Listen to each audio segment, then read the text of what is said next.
Prehistoric Planet is coming back.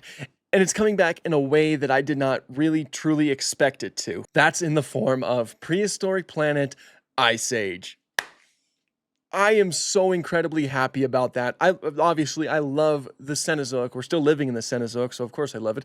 But a lot of the extinct megafauna or just creatures in general that lived during that period of time, there's like a lot that you can do with that, especially with a documentary like Prehistoric Planet with beautiful CGI and kind of like just portraying them like real animals.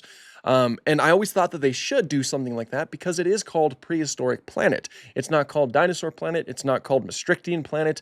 It's called Prehistoric Planet. So there's a lot you could do with that. And I'm glad that they are doing stuff with that. We got some awesome images revealed as well as a few details about it. It will be releasing November 26th, 2025. So not too far off, all things considered, this year, which is amazing. And it will be narrated by Tom Hiddleston. It won't be narrated by David Attenborough, because I believe he is pretty much retired by this point, which is fair. He can't keep doing things forever. So Tom Hiddleston, Loki, that's a great choice right there. But again, we do have some awesome images to talk about. Like first of all, Woolly Rhino, just in time to be missed by the many interpretations of the Woolly Rhino video. It looks great though. Look at the texturing of the fur. Look at all like the little snow in like the baby's fur right there. That looks so good. I love the way that the horns look as well. Also, the coloration is correct. If you watched my many interpretations of the Woolly Rhino video, Coelodonta, you will probably know that I mentioned this. Baby woolly rhinos were like light in coloration, like a light brown or blonde coloration, while the adults had more of a dark brown coloration. That's correct, right here. Of course it was going to be correct because Prehistoric Planet, usually considers those things. I love this shot too of the young one just kind of like laying there, and they look so real. They look so flippin' real. This is going to be amazing. After that, we have I believe this is probably a Smilodon. It's referred to as a saber-toothed tiger on the article that I'm reading. Obviously, the Smilodon is not, it's a saber-toothed cat. They're not tigers. They belong to a group of cats that are now completely extinct. So they're not part of the Panthera genus. But anyway, that's neither here nor there. Great design right here. They do have a smaller, I believe their teeth are a bit smaller than like the traditional Smilodon. So I'm not too sure if they are specifically that. All I know is that they are a saber-toothed cat. And look at that fur. Just look at that fur. Look at that fur. Look at the coloration too in the whiskers. Beautiful, beautiful CGI. This is just beautiful, amazing. I don't have much else to say about that. We also do have I believe, Glyptotherium, which is a modern day armadillo relative, if you couldn't tell from the massive shell right there. Look how beautiful that looks. Again, with like the fur mixed in, like on the bottom of its, like on its cheek, as well as these sort of just this huge shell that it has going on. That is just absolutely gorgeous, especially mixed in with this scenery. That looks so cool. I'm so excited for this, guys. You have no idea. I was just recording a video, and then when I got off, I checked, like, I was like checking things, and then I saw it, and I was like, I gotta make a video, and so here I am. This just looks beautiful.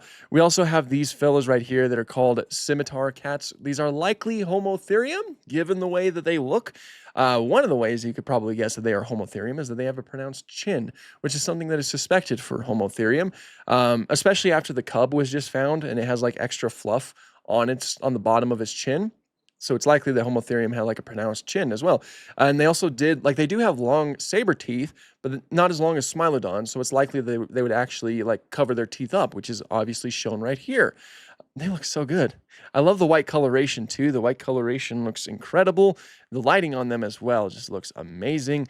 That's going to be so cool to see. Another thing that I'm very excited to see are sloths. I love sloths. I love these ground sloths. We get to see one freaking climbing some rocks with its baby on its back. I'm not exactly too sure which genus this could be. This could be any number of genera. But I'm just going to call it giant sloth right now. Looks so good though. And the texturing of the fur just looks amazing. It just looks really good. I love it. On top of that, there were a few other things that were told to us that we will be seeing. Like we will be seeing woolly mammoths, the elusive snow sloths, as they say, terrifying saber-toothed tigers, as they describe, the resilient dwarf elephants, which I'm excited about that, which, are these, subject to insular dwarfism, which is when you're isolated to an island and over generations you become smaller with time. We will also be shifting landscapes and the onset of the big freeze and ultimately the big melt. So there's going to be a lot of really cool environmental things that we're going to be seeing here. I'm so excited for this. You have no idea. This is like a huge project. Like, I love Prehistoric Planet. The first 2 seasons were incredible. And something that I have said before in the past is that I want them to expand a little bit more and really utilize the prehistoric part of their name. Because when you have that in your name, you don't have to be limited to just the Mesozoic and just specifically the Maastrichtian of the late Cretaceous.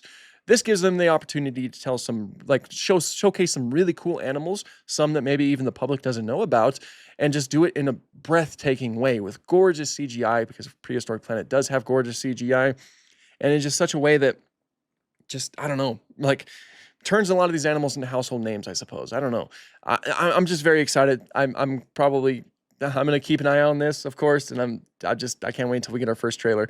That's pretty much all I have to say. Thank you guys so much for watching, and have an awesome day.